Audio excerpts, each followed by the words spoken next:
लम्युणजिणमवीरम् अनन्तवर्णान् दंसनसावम् भोक्ष्यामि नियमसारम् केवली श्रुत केवली वणिदम् नमो करो अनंत उत्कृष्ट दर्शन ज्ञान में जिन वीर को कहूँ नियम सार सुकेवली श्रुत केवली पर कथित को। श्री नियम सार जी नामक यह परम आध्यात्मिक ग्रंथ स्वाध्याय हेतु में विराजमान है।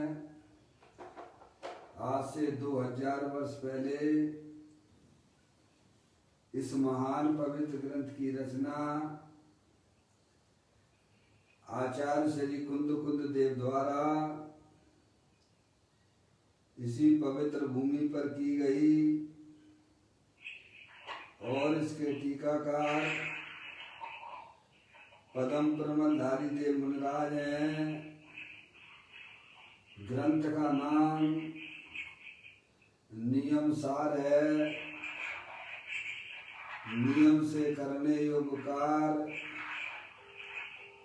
अपनी आत्मा में सम्यक दर्शन, सम्यक ज्ञान, सम्यक चारित्र रूपी निर्मल पर्याय, पवित्र पर्याय, मोक्ष मार्ग रूपी पर्याय प्रकट करना, क्योंकि वह पर्याय स्वयं स्वरूप है और अनंत सुख का कारण भी है।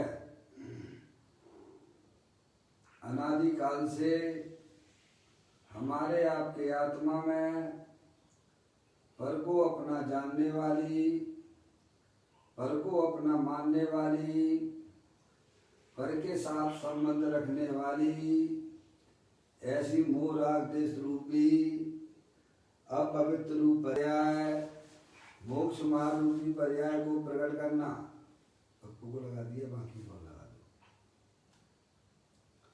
ऐसे कार्य की प्राप्ति जिनवाणी माता के माध्यम से अपने आत्मा के स्वरूप को पहचानना, अपनी जो आत्म वस्तु है वह परद्रव, प्रभाव और पर्याय से विभिन्न अखंड ज्ञान ज्योति स्वरूप है।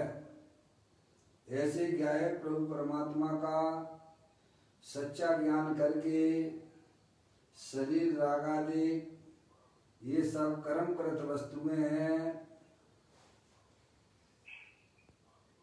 इनका लक्ष्य छोड़ के अंदर जो अखंड ज्ञान ज्योति स्वरूप भगवान आत्मा है, जो कि अनंत शक्तियों का भंडार वाला है, अनंत गुणों का गोडाउंस है, सिद्ध की सामर्थ्य वाला है। ऐसे ज्ञायक प्रभु परमात्मा में सम्यक वेद ज्ञान पूर्वक पर का लक्ष्य छोड़ के उसमें ही अपनापन स्थापित करना और उसे ही अपने रूप से जानना, उसमें ही वर्तमान पर्याय को मग्न कराना, उसे ही अनंत परमात्मा धर्म कहते हैं। उसकी चर्चा आचार्य भगवंतों ने, मुनिराजों ने एक एक गाथा, टीका और कलश के माध्यम से हमें अपने आत्मा के स्वरूप को समझाया है। देखिएगा यहाँ पर श्री नियम सार जी ग्रंथ चल रहा है। पर्याय को मग्न कराना, उसे ही अनंत परमात्मा ने उसे परमार्थ प्रतिगमन अर्थात निश्चय चारित्र कहा है। यहाँ पर नियम सार जी की 92 नंबर की गाथा का स्वाध्याय अपन ने प्रारंभ किया है। उसका प्रारंभिक पाठ करते हुए आचार्य भगवंतों के द्वारा जो बताया गया वस्तु स्वरूप है उसको हमें समझने का प्रयत्न हमारे पास में होना चाहिए। गाथा को पढ़ता हूँ। उत्तम पदार्थ आत्मा में लीन मुनिवर कर्म को घातते हैं, इसीलिए निज ध्यान ही प्रतिक्रमण है। यहाँ पर आचार्य कुलकुंद देव जगत के समस्त जीवों को यह बताना चाहते हैं कि हमारे आत्मा के साथ में जो 8 कर्मों का संयोग है, अनादि से है, उनका किस प्रकार से नाश किया जाता है। तो कहते हैं उत्तम पदार्थ आत्मा में लीन मुनिवर कर्म को घातते हैं। अपनी जो आत्म वस्तु है वह इस जगत में सर्वोत्कृष्ट है। उसमें जब परिणति का लीन होना हो जाता है, जब पर्याय अपने त्रिकालिक ध्रुव भगवान आत्मा जो उत्तम पदार्थ है, जगत में अगर कोई सर्वोत्कृष्ट पदार्थ है तो वह अपना भगवान आत्मा है। जब पर्याय उस ज्ञेय प्रभु परमात्मा में रमण करती है तब आत्मा के साथ में जो 8 कर्मों का संयोग है वह नाश को प्राप्त हो जाता है और उसे ही वास्तव में प्रतिक्रमण कहते हैं। उसका दूसरा नाम है निज ध्यान, निश्चय ध्यान। ध्यान के अलावा समझ में आया, धर्म ध्यान शुक्ल ध्यान के बिना कोई भी जीव कर्मों का नाश नहीं कर सकता है। अगर जिन्हें इस संसार सागर से निवृत्त होना है, क्या छुट्टी प्राप्त करना हो, उन्हें क्या करना चाहिए? उन्हें सबसे पहले अपना जो आत्म वस्तु है, जो इस लोक में सर्वोत्कृष्ट है, उसे उसका ज्ञान करना चाहिए, श्रद्धान करना चाहिए और उसमें ही अपनी वर्तमान पर्याय को मग्न कराना चाहिए। तो वह जीव इस संसार सागर से भाई साहब छुट्टी प्राप्त कर लेगा। दूसरा और कोई उपाय नहीं है। आप अपने आत्मा को पहचानो, अपने आप को पहचानो कि आप कौन हो। जगत में अगर सर्वोत्तम तो वह मेरा शुद्धात्मा है। 3 भवन में साथ वीतराग विज्ञानता, अपना भगवान आत्मा तीनों काल वीतराग विज्ञान घन स्वरूप है। उसे अपना जानो, उसे अपना मानो और उसमें ही अपनी वर्तमान पर्याय को भाई साहब मग्न करो। ये तो अपने आत्मा को पहचान कर अपनी आत्मा में ही भाई साहब मस्त हो जाइए आप। क्या आगे बात समझ में?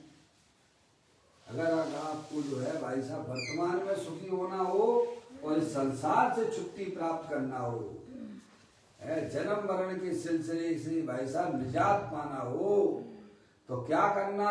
अपने आत्मा को पहचानिए। क्यों पहचानिए? क्योंकि इस विश्व का सर्वोत्कृष्ट अगर कोई है तो वह चैतन्य वस्तु है। जैसे सूरज के प्रकाश में जगत के समस्त टिमटिमाते रहते हैं जुगनूबद्ध, ऐसे ही अपना चैतन्य स्वरूपी भगवान आत्मा चमकता दमकता हुआ चैतन्य हीरा है भाई साहब। उसके आगे जगत के समस्त चेतन अचेतन पदार्थ जुगनूबद्ध टमटमाते रहते हैं। ऐसा चैतन्य स्वभावी भगवान चैतन्य चमत्कार किया है भाई साहब दे देवन। अभी अपन यहाँ पर गाथा और टीका के माध्यम के पढ़ने के बाद पूज्य गुरुदेव श्री कांजी स्वामी उसी गाथा और टीका की स्पष्टीकरण करते हैं। प्रवचन नियम सार चल रहा है, तीसरा भाग, पेज नंबर इसका है 737 है। आप निकाल लें अगर आपके पास हो, नहीं है तो आपको मंगाना चाहिए। चलिए, यहाँ इस तो उनकी संलेखना के समय, समाधि के समय 42 आचार्यों द्वारा उत्तमार्थ प्रतिक्रमण दिए जाने का कहाँ लेते हैं समाधि है? ऐसी मर्मज्ञ स्पेशलिस्ट क्या सुनेंगे नहीं आप? ऐसी आचार्यों के पास में वह धर्मी मुनिराज समाधि मरण लेते हैं। हमारे पास में एक व्यक्ति आया था बम्बई से, तो वो कहता था कि भाई साहब, पंडित जी साहब, मुझे जो है, मैंने कि आप यहाँ आओ ना, हमारे साधना नगर के मंदिर के पास में आपको मकान दिलवा देते हैं। मकान लेने के लिए आया था। तो मैंने बोला कि जो है आप यहाँ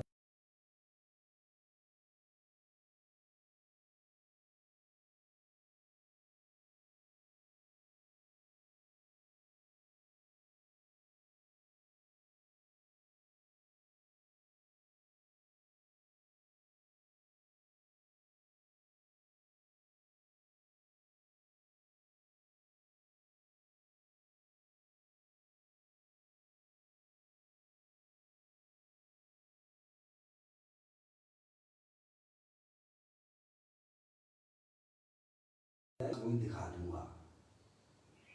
अज्ञानी जी भाई साहब डॉक्टरों के सहारे अपनी जिंदगी जीते हैं, क्योंकि उन्हें लगता है कि भाई साहब तुरंत जो है डॉक्टर मिल जाएगा और मेरा रोग भाई साहब जल्दी से हमको तकलीफ नहीं होगी।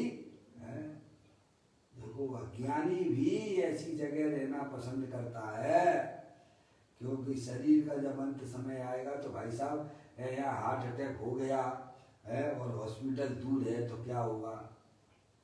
है कहाँ रहना? आत्मा की लक्ष्य से जो आत्मा की मर्मज्ञ हुआ करते हैं, ऐसे आचार्य भगवंतों के पास में जाके संलेखना करते हैं, समाधि मरण करते हैं। जिसका मरण बिगड़ गया उसकी जीवन भर की कमाई उसकी व्यर्थ हो गई भाई।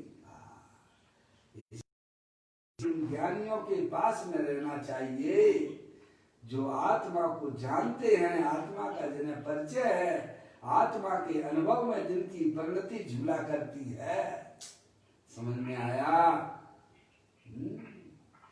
अरे भाई साहब, घर से निकलना तो पड़ेगा। लेटे लेटे निकलोगे कि खड़े खड़े निकलोगे? अरे बोलो पापा। 42 आचार्यों द्वारा, 42 आचार्यों द्वारा, कितने? 42 आचार्य। आज तक तो भाई साहब ऐसा तो बड़ा मुश्किल है, हैं? एक आचार्य मतलब मुश्किल है। क्या कह रहे हैं?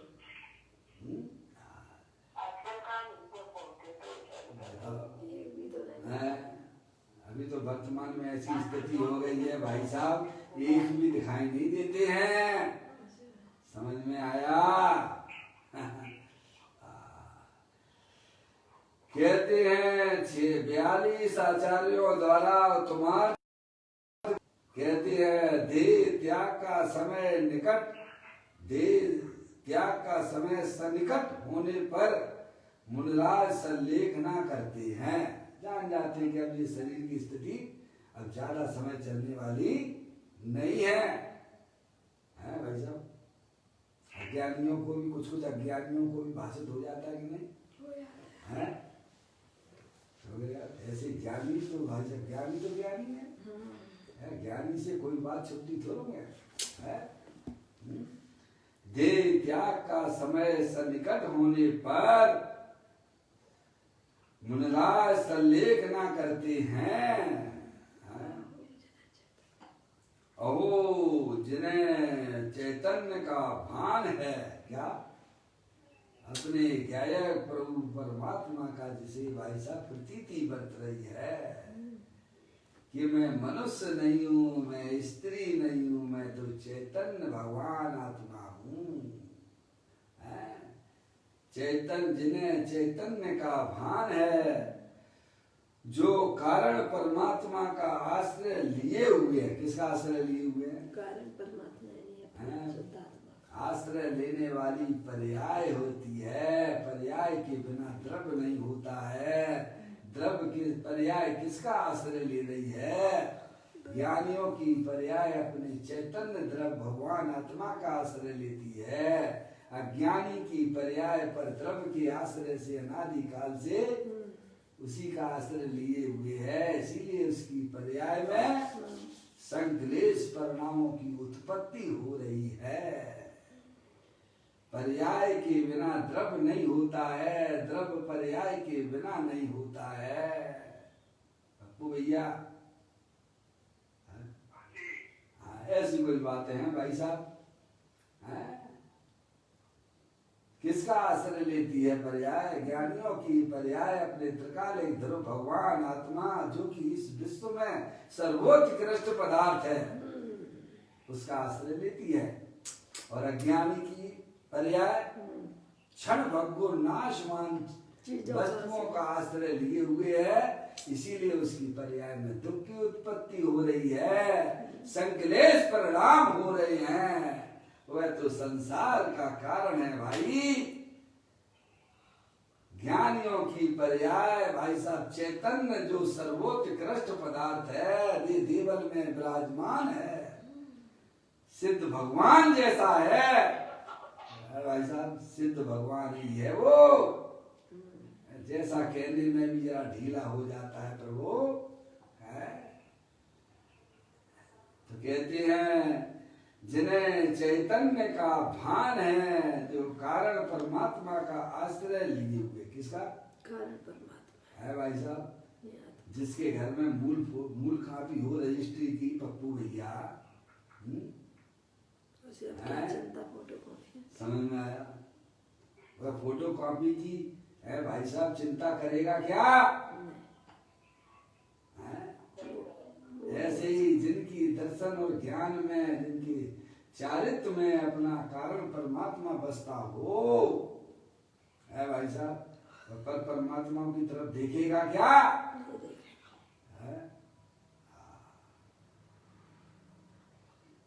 कहते हैं जिन्हें चैतन्य का भान है, जो कारण परमात्मा का आश्रय लिए हुए है। आश्रय लेने वाली पर्याय है। किसका आश्रय ले रही है? इस लोक के सर्वोत्कृष्ट पदार्थ जो अपना चैतन्य प्रभु भगवान आत्मा है, उसका आश्रय लेती है। ऐसे मुनिवर देह छूटने का समय निकट आने पर सल्लेख ना करते हैं। उन्हें ज्ञान हो जाता है कि अब यह शरीर अब ज्यादा समय चलने वाला नहीं है। उस समय वे 42 आचार्यों के पास जाकर आज्ञा मांगते हैं। क्या? आपके शरीर में बीमारी हो जाए तो कहाँ जाओगे? डॉक्टरों के पास। पापा डॉक्टर के पास, बढ़िया से बढ़िया डॉक्टर हो भाई साहब। छोटा मोटा डॉक्टर नहीं चलेगा आपका है। जितना भी पैसा है सब लगाने के लिए तैयार रहते हो। समझ में आया? बढ़िया से बढ़िया होना चाहिए। ऐसे ही मुनिराज ज्ञानी धर्मात्मा है भाई साहब, आचार्य भगवंतों के पास जाते हैं। स्पेशलिस्ट होते हैं आचार्य भगवंत। समझ में आया भाई साहब? समाधि के ज्ञान को पूरा जो है भाई साहब, किस प्रकार से उसी को आचार्य पद मिलता है। समझ गए नहीं आप? हर किसी को नहीं मिलता है। संघ के नायक होते हैं। उस समय वे 42 आचार्यों के पास जाकर आज्ञा मांगते हैं। बिल्कुल समंतबद्ध मुनि अवस्था में थे। उनको भस्म व्याधि का रोग हो गया। समझ में आया कि नहीं आया? मुनि अवस्था में तो अपने गुरु के पास में जाके आचार्य भगवान तो कहते प्रभु मुझे संदेह न दे क्या, क्योंकि ऐसा रोग हो गया है कि भाई साहब ये छोटे मोटे तुम्हारे भोजनों से कितना रहता है आहार उनका 32 गिलास आहार में पेट नहीं भरता है। पापा मुनराज है ना 32 गिलास आहार देते हैं अधिकतम, इतने से पेट नहीं भरता था उनका, क्योंकि भस्म व्याधि का रोग हो गया था ना। तो क्या करें, उन्होंने क्या मैं संलेख ना ले लेता हूँ। अच्छा अपने गुरु से कहा कि प्रभु मुझे संलेख ना दे दो, क्योंकि मुनि पद में रह के भाई साहब आगे हमारा ये जो है इतने से तो हमारा पेट भरता ही नहीं है, मुझे भस्म व्याधि रोग हुआ है। उनके गुरु ने निमित्त ज्ञानी थे, उन्होंने जाना अरे भाई अभी इसकी संलेखना का टाइम नहीं है, इसके द्वारा तो अभी धर्म की बहुत प्रभावना होनी है। ऐसे समंतबद्ध आचार्य देव जो अगली 24वीं में तीर्थंकर होने वाले हैं, 23वें नंबर के, मालूम है कि नहीं मालूम है? तो उन्होंने क्या किया जाए गुरुवर? कुछ नहीं है, कैसा में मुनि पर छेद दे दिया, सामान अवृत्ति हो जाएगी। क्या हो जाएगी? भस्म व्याधि रोग हो गया ना, तो अवृत्ति हो गए। क्या हो गए? चारित्र से नीचे उतर आए। नीचे उतरने में कोई दिक्कत नहीं है। क्या भाई साहब, वहां रह के धर्म की बदनामी करना ये तो वहां पाप है। नीचे आ गए और फिर उनका धीरे धीरे जो है उनका रोग भी शमन हो गया, तो पुनः का ऐसा मुनि दीक्षा ले ली उन्होंने। समझे आप? इसीलिए जाते हैं आचार्य भगवंतों के पास में। समझ में आया वैसा? शरीर दिखता है कि अब टिकेगा नहीं, तो ऐसे मर्मज्ञ आचार्यों के पास में जाते हैं, सब बताते हैं। तो ये इसलिए उन्होंने कहा उस समय 42 आचार्यों के पास जाकर आज्ञा मांगते हैं कि प्रभु मुझे अब संलेखना दे दो। अगर संलेखना लायक होते हैं तो संलेखना देते हैं, और नहीं तो कैसा में कह देते हैं भाई साहब, सब उनको सब समझ में आ जाती है भाई साहब, जो उनको योग होता है वो उसको सलाह दे देते हैं। उस समय वे 42 आचार्यों के पास जाकर आज्ञा मांगते हैं। यह तो उस उत्तम चौथे काल की बात है।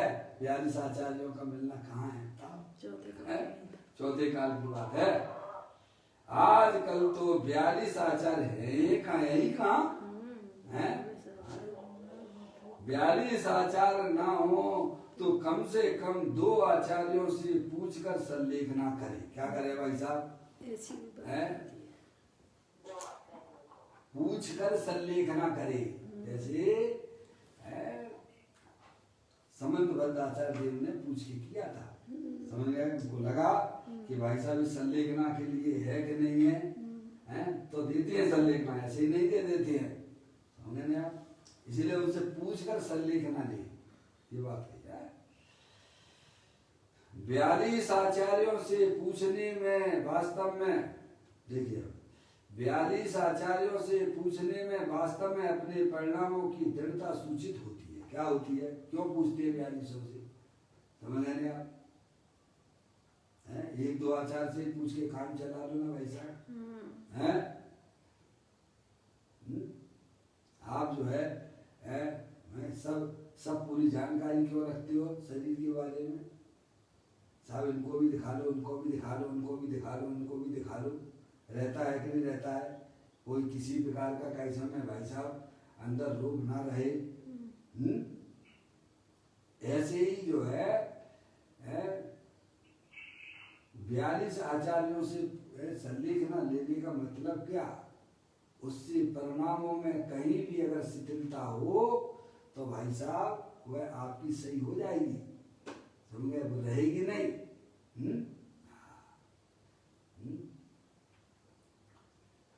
कहते हैं 42 आचार्यों से पूछने में वास्तव में अपने परिणामों की दृढ़ता सूचित होती है? हम तो अपने दोस्त को छुपाते हैं, क्या करते हैं, ये भैया किसी को बताओ नहीं, एक को बता दो सब जगह फैल जाए, क्या हो जाएगा, इसलिए बताओ मत हैं? और उस पे दोस्त पे दोस्त, दोस्त पे दोस्त, दोस्त पे दोस्त, दोस्त पे दोस्त चढ़ती रहती है। क्या होती है भाई साहब, हैं? संसार में रुलना पड़ेगा भाई साहब, अभी तो समझदार लोग हैं, समझे, अपने दोषों को कैसे पूछने में बताने में कहीं कोई हर्ज नहीं होता है, बल्कि और पर्यायों में मजबूती आ जाती है। क्या आ जाती है, अपने दोस्त बताएंगे तो वे छूट जाएंगे, बताएंगे तो और परिणामों में दृढ़ता आ जाती है, मजबूती आ जाती है। इसीलिए 42 आचार्यों से पूछने की बात आती है। समझ में आया? हमें अपने दोषों को बताने की, दूसरे को बता देंगे तो पता फिर मेरा क्या होगा भैया? अरे क्या होगा, दोषों से डरने की जरूरत नहीं है, दोषों को ज्ञानियों के सामने बखान करने से तेरे दोष से छूट जाएगा। और क्या होगा भाई साहब, वो आपको बढ़िया रास्ता बता देंगे, क्योंकि वे स्वयं उस मार्ग पर चले हैं। समझ में आया भाई? किसी को मत बता दो, पर ज्ञानी को तो बता। देखिएगा 42 आचार्यों से पूछने में वास्तव में अपने परिणामों की दृढ़ता सूचित होती है, अर्थात संलेख न करने का भाव तब तक बराबर टिका रहता है। निशंक पने मैं समाधि मरण करूंगा ऐसा भाव दृढ़ रूप से बना रहता है। इस प्रकार यह व्यवहार का कथन है। निश्चय से तो उत्तम अर्थ ऐसा जो अपना आत्म स्वभाव उसमें स्थित रहना ही सच्ची संलेखना है। समझ, ये तो व्यवहार की बात की है ना, समझ लेंगे आप। निश्चय से तो जो है अपने आत्म स्वभाव उसमें स्थित रहना ही सच्ची संलेखना है, और वही तुम्हार्थ प्रतिक्रमण है, ऐसा अब कहेंगे। हैं, उन आचार्यों के पास जाओगे व्यवहारिक दृष्टि से, है भाई साहब, तो वे आपको क्या करेंगे, हैं, आपको आपकी आत्मा में रहने की जो व्यवस्था होगी वो आपको करेंगे। क्या करेंगे आचार्य भगवान? व्यवहार से 42 आचार्यों की शरण, और निश्चय से तो अपना त्रिकालिक ध्रुव भगवान आत्मा, वही उस पर्याय के लिए शरण है। शुद्धात्म और पंच गुरु जग में शरणो दोय मोय उदय जी के व्यथा आन कल्पना हो। मुनि के सब पदार्थों में उत्तम ऐसा जो अपना आत्मा, उसका भान होने से मिथ्यात्व का प्रतिक्रमण तो होता ही है। तदुपरांत यहाँ तो मृत्यु काल निकट आने पर अनंत काल में नहीं किया ऐसा उत्तमार्थ प्रतिक्रमण मुनि के कैसा होता है, उसकी बात इस गाथा में चल रही है। क्या समझे आप? गुणराज के उत्तमार्थ प्रतिक्रमण कैसा होता है उसकी बात यहाँ चल रही इस गाथा में, समझे आप? प्रथम ही मुनि के व्यवहार उत्तमार्थ प्रतिक्रमण की बात करते हैं। जिनेश्वर के मार्ग में मुनियों की संलेखना के समय 42 यानी 42 आचार्यों द्वारा उत्तमार्थ प्रतिक्रमण कराए जाने के कारण देह त्याग व्यवहार से धर्म है। मुनि ने पहले ही शुद्ध कारण परमात्मा का ध्यान करके अनादि के मिथ्यात्व को तो छोड़ा ही है। बिना आत्मा के ज्ञान और श्रद्धान के बिना वास्तव में मुनिपना होता ही नहीं है। और जो अपने आत्मा के ज्ञान श्रद्धान के बिना मुनि होते हैं, वे वास्तव में मुनि ही नहीं है। आगे बात समझ में? सम्यक दर्शन सम्यक ज्ञान हुए बिना सम्यक चरित्र होता मुनि ही की भूमिका तैयार होती ही नहीं है। समझ में आया? एट लीस्ट जिन्हें मुनि बनना है उन्हें सबसे पहले अपनी आत्मा का ज्ञान करो, अपनी आत्मा का श्रद्धान करो और ग्रस्त में रहकर अपनी आत्मा की साधना और आराधना करो। उसके बाद मुनि बना आता है भाई साहब। समझ में आया? कोई खेल खिलौना नहीं तुम्हारी तरह। समझ में आया भाई साहब? मनुष्य होना जहाँ कठिन है, मनुष्य हुआ तो मुनि हुआ है? और मुनि हुआ तो सिद्ध हुआ, करनी रही ना कोई। समझ में आया? समझ में आया? आत्मज्ञानी मुनि आत्मज्ञानी होती है, आत्मा के स्पेशलिस्ट होती है। वो है ना, मनुष्य हुआ तो क्या हुआ? मुनि हुआ।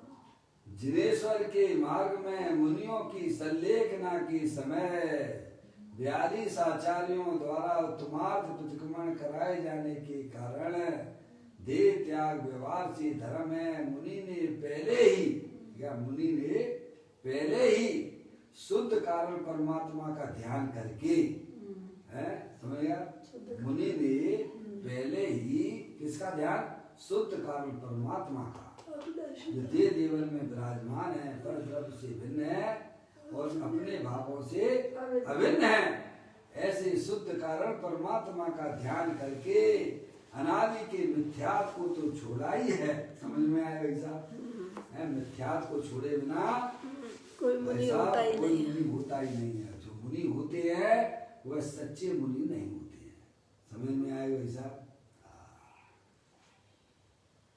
मुनि ने पहले ही शुद्ध कारण परमात्मा का ध्यान करके अनादि के मिथ्यात्व को तो छोड़ा ही है। तत्पश्चात उसमें विशेष स्थिरता से कुछ काल तक मुनि दशा का भी पालन किया है। समझ गए आप? निरंतर अपनी पर्याय को अपने गायक प्रभु परमात्मा में बराबर कैसे में लीन करते रहे हैं। जिसको कहते हैं, क्या करते हैं मुन्ना? ये करते हैं ज्ञान है। चैतन्य गुफा में मुनु बल बसते, अनंत गुणों में केली करते, एक ही भाव न भाए मन में, मधुबन में आज मची रे होली। मधुबन में क्या करते हैं मुनिराज? निरंतर अपने चैतन्य स्वरूपी भगवान आत्मा में अपनी पर्याय को मग्न कराते हैं। ऐसा आत्मा आपके पास में भी है, ऐसा आत्मा हमारे पास में भी है। पर हम क्या कर रहे हैं ये अपने आप को देखने की बात है। मुनि ने पहले ही शुद्ध कारण परमात्मा का ध्यान करके अनादि के मिथ्यात्व को तो छोड़ा ही है। तत्पश्चात उसमें विशेष स्थिरता से है। समझ वहाँ ग्रस्त अवस्था में भी थे, तब भी भाई साहब अपने आत्मा की साधना और आराधना में मस्त रहते थे।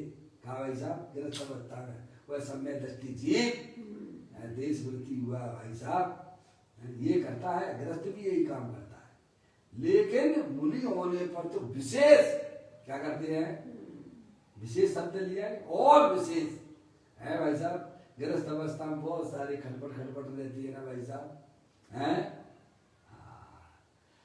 तो ग्रस्त अवस्था छोड़कर और विशेष स्थिरता से कुछ काल तक मुनि दशा का भी पालन किया। समझ गए आप?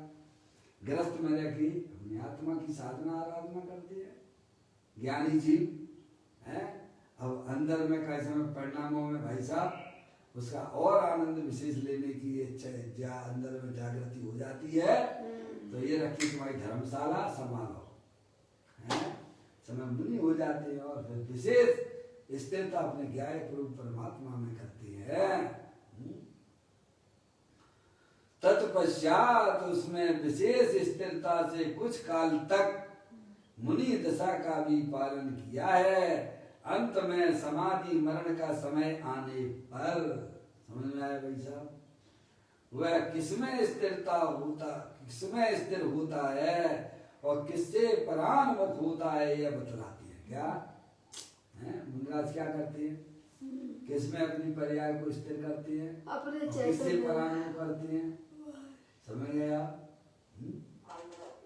पर द्रव्य प्रभाव और पर्याय से भी विमुख होते हुए अंदर जो अपना चेतन भगवान आत्मा जो इस विश्व में सर्वोत्कृष्ट है उसमें ही अपनी पर्याय को मग्न कराते हैं, उसी को मुनिराज कहते हैं।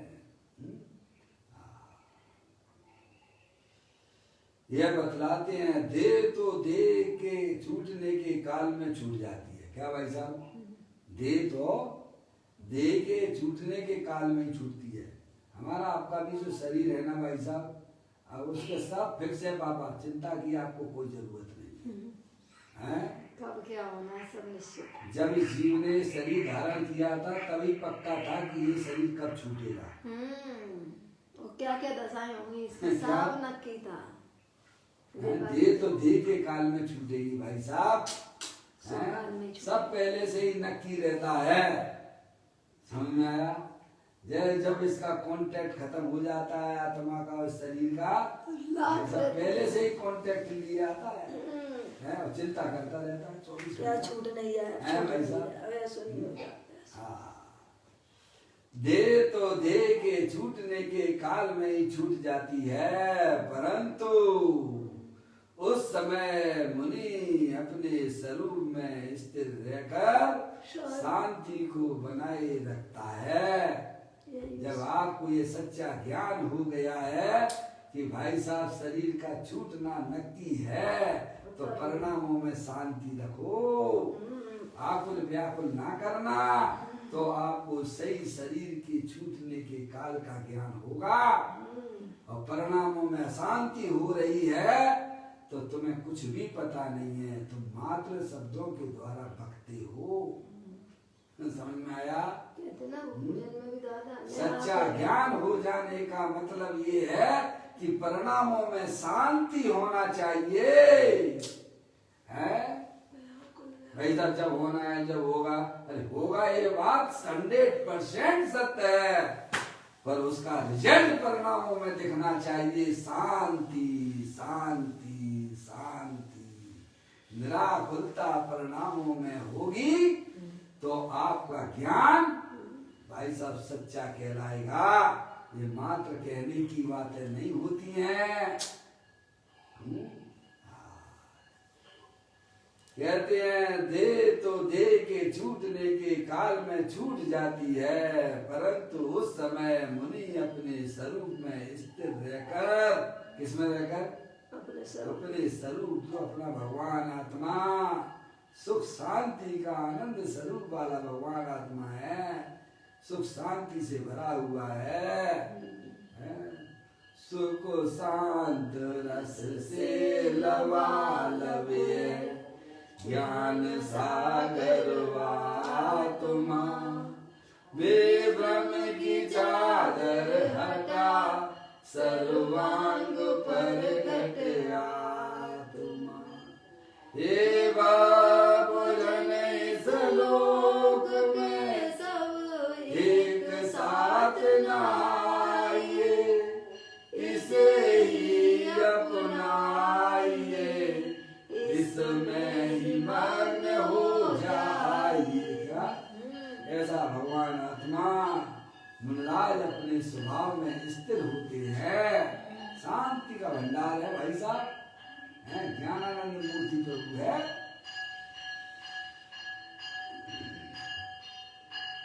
कहते हैं उस समय मुनि अपने स्वरूप में स्थिर रहकर शांति को बनाए रखते हैं। क्या मालूम है कि भाई साहब शरीर तो छूटे, हमको मालूम है क्या भाई साहब, पहले से ही हमारा नक्की हो चुका था कि भाई साहब इस शरीर की मुद्दत तो अपने स्वयं काल में छूटेगी छूटेगी, इसे हम कुछ नहीं कर सकते हैं। तो क्या है अपने गायक प्रभु परमात्मा के आश्रय से परिणामों में भाई साहब किसी प्रकार की कोई बेचैनी ना हो, यह उनका विवेक काम करता है।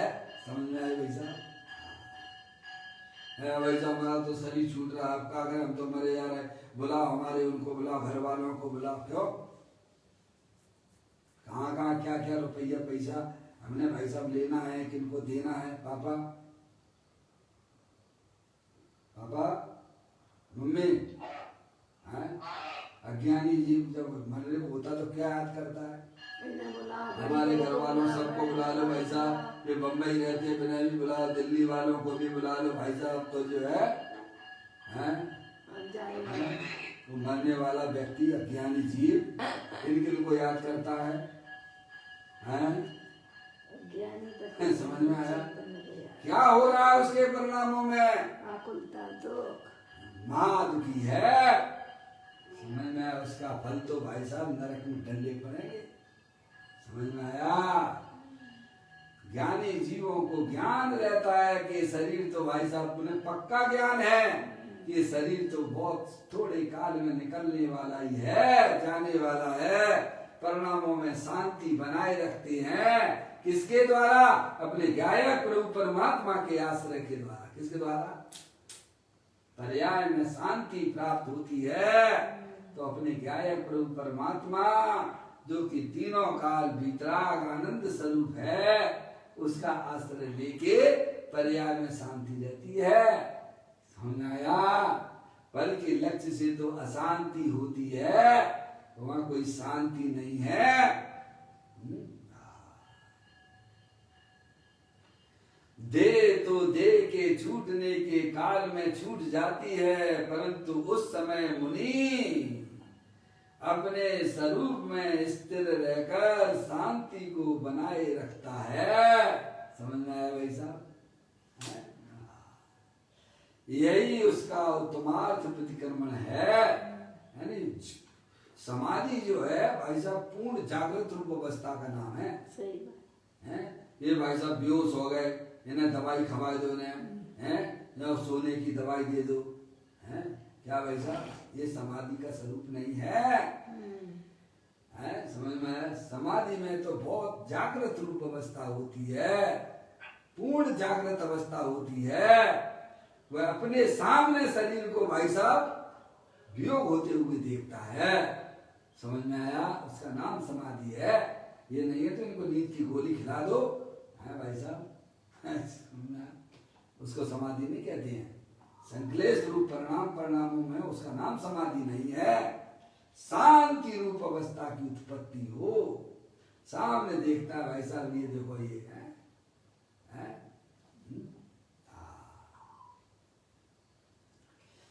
यही उसका उत्तमार्थ प्रतिक्रमण है।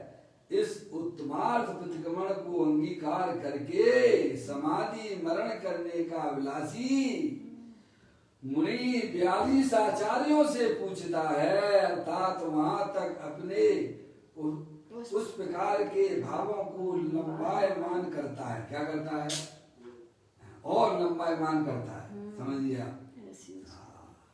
42 आचार्यों के पास जाकर ये काम होता है वैसा। समझ गए आप?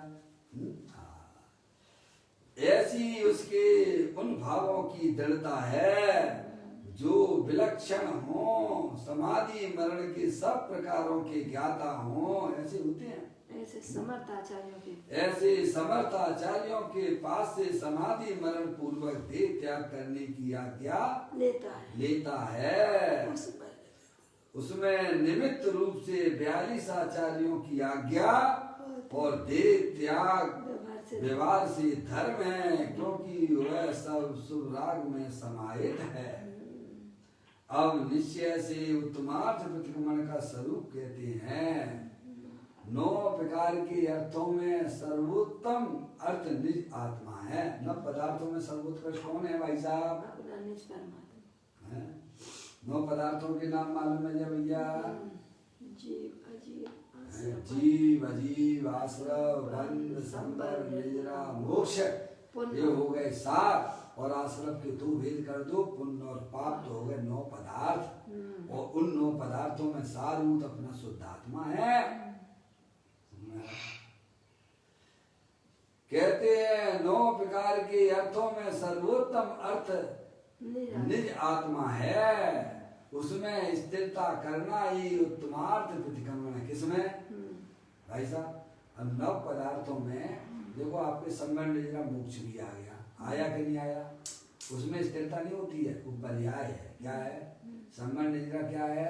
संबंध निजरा मोक्ष पर्याय हुआ करती है। जैसे आश्रम और बंध पर्याय है ना, ऐसे ही संबंध निजरा मोक्ष हुआ भी पर्याय है। पर्याय के लक्ष्य से भाई साहब पर्याय आत्मा में राग की उत्पत्ति होती है, दुख की उत्पत्ति होती है, चाहे कैसी भी निर्मल पर्याय भी क्यों ना हो। समझ में आया है? तो पर्याय आश्रय लेती है वो 9 पदार्थों में जो सारभूत पदार्थ है शुद्धात्मा, उसके आश्रय से शांति की प्राप्ति होती है। समझ में आया भाई साहब? कहते हैं सर्व अर्थों में 9 प्रकार के अर्थों में सर्वोत्तम अर्थ निज आत्मा है, उसमें स्थिरता करना ही उत्तमार्थ प्रतिक्रमण है। निश्चय से 9 अर्थों में उत्तम अर्थ आत्मा ही है। सच्चिदानंदमय कारण समय सार स्वरूप निजात्मा में जो तपोधन स्थित रहते हैं, वे तपोधन नित्य मरण भीरु हैं, इसीलिए वे कर्म विनाश करते हैं। समझ गए नहीं आप? मरण भीरु है नहीं, मरण से समझ गए? नित्य मरण भीरु हैं। समझ गए नहीं आप? निरंतर में मरण को जीतने वाले। समझ गए नहीं आप? नित्य हमेशा तैयार रहते हैं मरण के लिए। आप पाठ में बोलते हो कि नहीं बोलते हो आप? चाहे मृत्यु लाखों वर्षों तक आए तो चाहे मृत्यु आज ही आ जावे। क्या बोलते हो कि नहीं बोलते हो पाठ में? मेरी भावना में बोलो क्या है? लाखों वर्षों तक जीऊं या मृत्यु आज ही आ जावे। देखो ऐसे ज्ञानी होते हैं, समझ गए आप?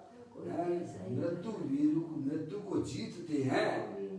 अज्ञानी निरंतर मृत्यु से डरा करता है। अरे डरने की क्या जरूरत है भाई? सच्चा ज्ञान करो ना जन्मदेव परमात्मा के पास जाके भाई साहब। हैं? कब तक डरते रहोगे ना? अधिकाल से यही तो डरना चल रहा है ना पर्याय में, कि मेरा मरण ना हो जाए, मेरा मरण ना हो जाए। हैं भाई साहब?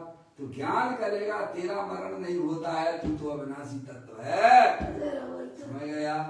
जो मरता है वो तू नहीं है भाई साहब, तू है तो कभी मरता नहीं है। ऐसा सच्चा ज्ञान करो भाई साहब, परमात्मा की वाणी से लाभ लो।